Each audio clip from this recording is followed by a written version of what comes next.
You mentioned having a vocal producer, which is interesting to me because I think your genre is generally very focused on guitars, and vocals kind of, to a lot of people, are sort of an afterthought.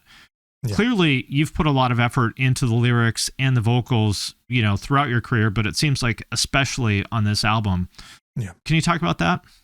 I think you hit the nail on the head there, that there was a sense almost that it was an afterthought, whereas in this instance, there are many songs where we had the proto-lyrics and the full journey of those lyrics before the finished track. And normally what you'd have with a lot of the older Tesseract stuff is that you'd create the song almost independently of the vocals, and the vocals would have to somehow fit in. Yeah, here's the song, do your thing.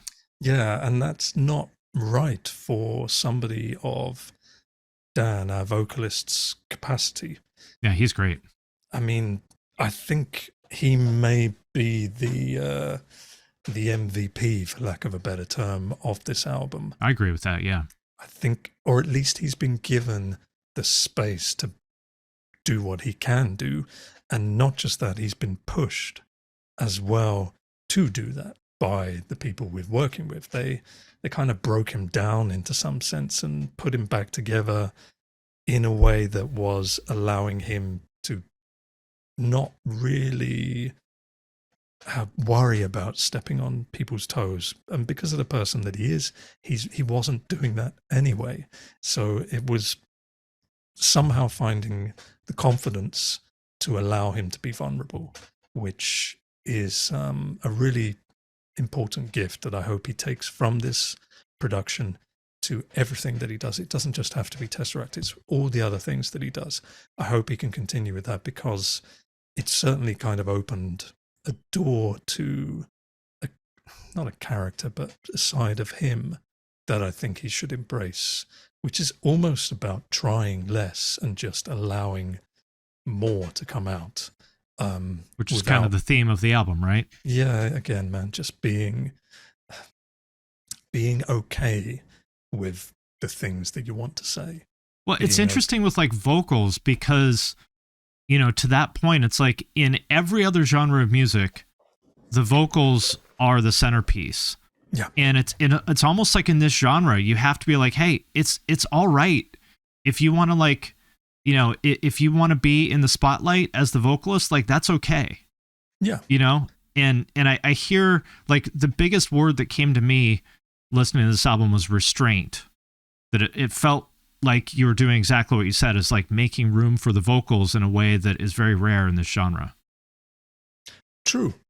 But at the same time, allowing the moments for the music or the instrumentation behind it. Yeah. I mean, our first single has about 1 minute, 10 seconds of instrumental. Sure. It's still Tesseract. Yeah. Yeah. I mean, we're not denying that at all.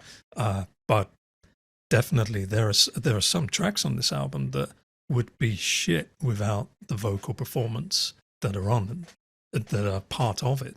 See, I've fallen into an old way of thinking there, where I said the vocals that were on top, and that's wrong, because it's not the vocals and the music, it's just the music.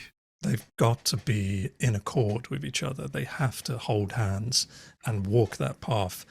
And it is still interesting that I'm still thinking about it as two separate entities. They're not at all.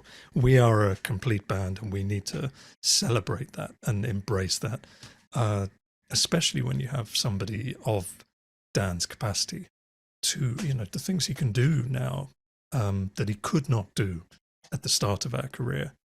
Just shows the work that he's put in physically as a vocalist, because he can do all of that live, which is something that isn't always possible for a lot of vocalists in our scene. And it is a shame to see people work in the studio on their own and then struggle on tour.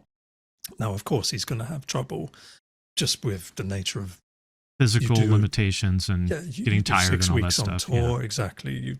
There's going to be some problems, but he's also at the point where he's almost, it's like looking at the marathon rather than the sprint. So I think that's really cool, and it gives me a lot of confidence for the future, because I think he's going to be able to continue doing these things as he ages. And we're all at the midpoint of our musical career, shall we say now. So we're no longer, we're aware that there's a shorter time scale in front of us maybe than there was behind. So we're going to have to, it's awful, isn't it? But we're going to have to adapt the way we do things. So it'll be really interesting to see if the intensity and the ferocity can be continued, but I think it can be, because I think he's very much aware of that. And he's like, okay, can I do this in 10 years' time? And what am I going to have to do to make sure that that happens? But yeah, there certainly has been, maybe that is our contribution to the djent scene, that the melody is a thing, and it has to be a part of the music. The vocals are not just on top, they are the music as well, like you say. I hope that's our contribution to the scene.